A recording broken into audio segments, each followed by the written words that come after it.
La televisión tiene un poder manipulador. La fuerza de la imagen permite que todos los mensajes conecten directamente con el inconsciente. Modifican la percepción de la realidad con elementos audiovisuales y generalmente no se trata de provocar reacciones reflexivas o de producir material con fines artísticos. Se trata de vender una realidad que no existe. La realidad que las grandes corporaciones, los propietarios de los medios, el gobierno y las llamadas instituciones quieren que se perciba. Para la mayoría de los ciudadanos, tener un monitor en la sala de su casa es indispensable y un monitor de grandes dimensiones, una fantasía realizable. El televisor es un intruso aparentemente inofensivo que se convierte en el integrante más influyente de la familia. La televisión es el verdadero jefe de la casa. La televisión es un medio regido por el financiamiento publicitario en la que se generan necesidades innecesarias y la asociación de productos con los consumidores convertidos en productos. La televisión es un escaparate o aparador para vender productos innecesarios, inútiles. Después de transmitir un programa que acentúa los complejos físicos del televidente, le tratan de vender pastillas para bajar de peso y elevar tu autoestima. Antifaz de hieloterapia para reducir el tamaño de las bolsas de los ojos, que cuestan entre 7 y 28 dólares. Bolsas de hieloterapia para levantar el busto, que cuestan entre 50 y 90 dólares. Cremas para engrandecer el pene, con un valor entre 25 y 120 dólares. Fajas térmicas de 100 dólares. Aparatos milagrosos para hacer ejercicio. Servicios telefónicos de damas de compañía. Psíquicos, esoterismo, comediantes. Noticias deportivas, consejos de amor. Poemas que cobran por minutos y segundos. Venden fantasías, ilusiones, nada. Existen quienes venden nada y quienes pagan por nada. Como cremas blanqueadoras para aclarar el tono de piel, con resultados en menos de 2 semanas para personas.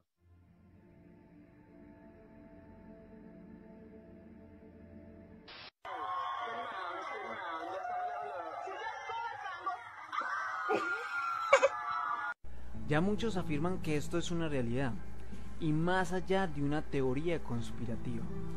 El embrutecimiento de la población mundial es un hecho, pero que simplemente es negado y no se le hace frente a esta teoría, de que en los gobiernos más poderosos del mundo quieren tener el control total y utilizando un arma muy poderosa como es la televisión para controlar a las personas, para que ellas no tengan un voto de opinión en decisiones importantes, con programas estúpidos y amarillistas. La población mundial es entretenida, mientras que las cosas importantes no son enseñadas. Los programas educativos que dejan algo al espectador nunca son vistos, pero fácilmente los programas estúpidos siempre son a la vista. Y lo peor de todo es que esto comienza desde programas infantiles, que no le aportan absolutamente nada al infante, ya sea que solamente estén programando y manipulando desde una corta edad. Esto hace pensar que los gobiernos más poderosos no les interesa que las personas tengan algún conocimiento positivo, por pequeño que sea. La atroz verdad es que esto se ve reflejado en la educación de los jóvenes hoy en día. Pero ¿qué más esperar cuando la televisión está inundada de programas basuras, reality sin sentido, que solo busca la motivación del morbo, y su gran propósito es tener gente estúpida frente al televisor? Ya muchos creen que esta teoría conspirativa, la cual es embrutecer a la población mundial para que simplemente sean masas sin pensamiento alguno, que lo único que tengan en sus cabezas sea todo este contenido estúpido y sin sentido. Ya sea que los gobiernos hagan esto para controlar a todas las personas, para que no puedan razonar en hechos importantes que estén pasando en sus propias narices, o no. Es algo muy perturbador pensar que el 90% de lo que se pasa en la televisión solo sirve para matar neuronas y hacer personas estúpidas, y que el otro 10% no alcanza a ser visto por mucho tiempo, ya que no es de interés tener programación que enseñe cosas positivas y que sirvan para la población. El lingüista Noam Chomsky elaboró la lista de las 10 estrategias de la manipulación a través de los medios. 10 estrategias de manipulación mediática, social y económica. Noam Chomsky, una de las voces clásicas de la disidencia intelectual durante la última década, ha compilado una lista con las 10 estrategias más comunes y efectivas a las que recurren las agendas ocultas para establecer una manipulación de la población a través de los medios de comunicación. Históricamente, los medios masivos han probado ser altamente eficientes para moldear la opinión pública. Gracias a la publicidad mediática y a la propaganda, se han creado o destrozado movimientos sociales, justificado guerras, matizado crisis financieras, incentivado unas corrientes ideológicas sobre otras, e incluso se da el fenómeno de los medios como productores de realidad dentro de la psique colectiva. Pero ¿cómo detectar las estrategias más comunes para entender estas herramientas psicosociales de las cuales, seguramente, somos partícipes?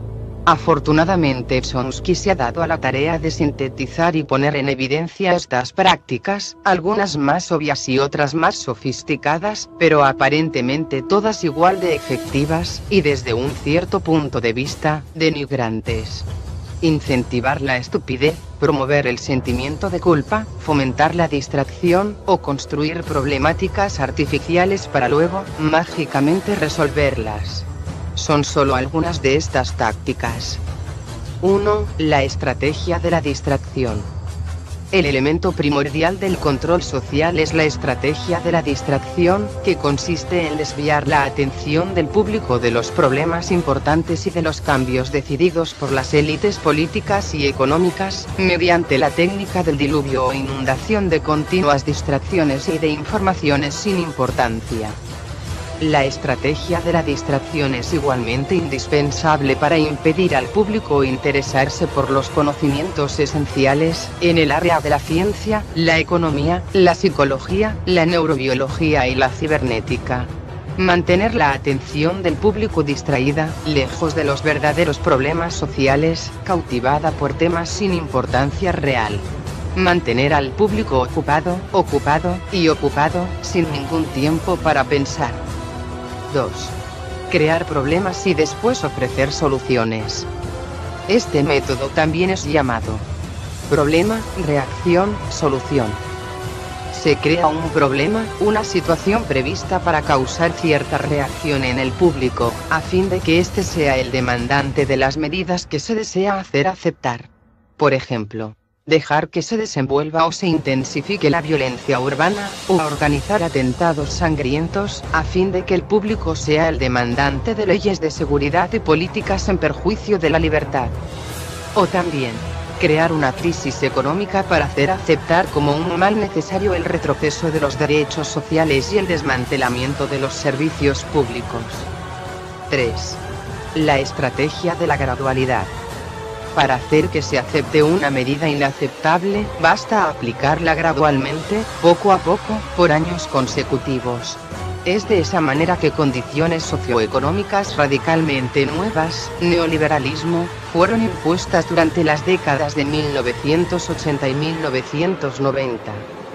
Estado mínimo, privatizaciones, precariedad, flexibilidad laboral, desempleo en masa, salarios que ya no aseguran ingresos decentes. ¿Nos suena, verdad? Tantos cambios hubieran provocado una revolución si hubiesen sido aplicados de una sola vez y no de forma gradual como se ha hecho. 4. La estrategia de diferir.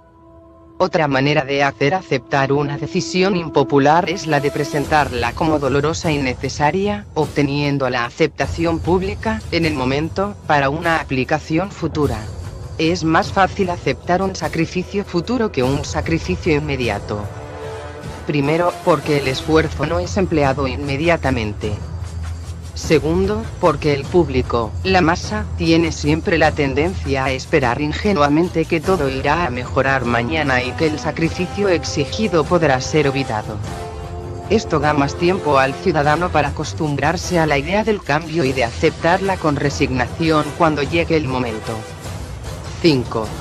Dirigirse al público como criaturas de poca edad. La mayoría de la publicidad dirigida al gran público utiliza discurso, argumentos, personajes y entonación particularmente infantiles, muchas veces próximos a la debilidad, como si el espectador fuese una criatura de poca edad o un deficiente mental. Cuanto más se intente buscar engañar al espectador, más se tiende a adoptar un tono infantil. ¿Por qué? Si uno se dirige a una persona como si ella tuviese 12 años o menos, entonces, en razón de la sugestionabilidad, ella tenderá, con cierta probabilidad, a una respuesta o reacción más infantil y desprovista del sentido crítico de un adulto. 6. Utilizar el aspecto emocional mucho más que la reflexión. Hacer uso del aspecto emocional es una técnica clásica para causar un cortocircuito en el análisis racional, y finalmente neutralizar el sentido crítico de los individuos. Por otra parte, la utilización del registro emocional permite abrir la puerta de acceso al inconsciente para implantar o insertar ideas, deseos, miedos y temores, compulsiones, o a inducir determinados comportamientos. 7. Mantener al pueblo en la ignorancia y la mediocridad. Hacer que el público sea incapaz de comprender las tecnologías y los métodos utilizados para su control y su esclavitud. La calidad de la educación dada a las clases sociales inferiores debe ser la más pobre y mediocre posible, de forma que la distancia entre estas y las clases altas permanezca inalterable en el tiempo y sea imposible de alcanzar una auténtica igualdad de oportunidades para todos. 8. Estimular al público a ser complaciente con la mediocridad. Promover al público a creer que es moda el hecho de ser vulgar e inculto, mal hablado, admirador de gente sin talento alguno, a despreciar lo intelectual, exagerar el valor del culto al cuerpo y el desprecio por el espíritu. 9. Reforzar la autoculpabilidad. Hacer creer al individuo que solamente él es el culpable de su propia desgracia, por causa de la insuficiencia de su inteligencia, de sus capacidades, o de sus esfuerzos. Así, en lugar de rebelarse contra el sistema económico y social, el individuo se autoevalúa, se autoinculpa, lo que genera un estado depresivo, uno de cuyos efectos es la inhibición de su acción. Y sin acción, no habrá reacción ni revolución. 10. Conocer a los individuos mejor de lo que ellos mismos se conocen. En el transcurso de los últimos 50 años, los avances acelerados de la ciencia han generado una creciente brecha entre los conocimientos del público y los conocimientos poseídos y utilizados por las élites dominantes. Gracias a la biología, la neurobiología y la psicología aplicada, el sistema ha disfrutado de un conocimiento avanzado del ser humano, tanto de forma física como psicológicamente. El sistema ha conseguido conocer mejor al individuo común de lo que él se conoce a sí mismo. Todo esto significa que, en la mayoría de los casos, el sistema ejerce un control mayor y un gran poder sobre los individuos, mayor que el de los individuos sobre sí mismos. Ninguna sociedad quiere que seas sabio. Esto va en contra de los fundamentos de todas las sociedades. Si eres sabio, no puedes ser explotado. Si eres inteligente, no puedes ser manipulado.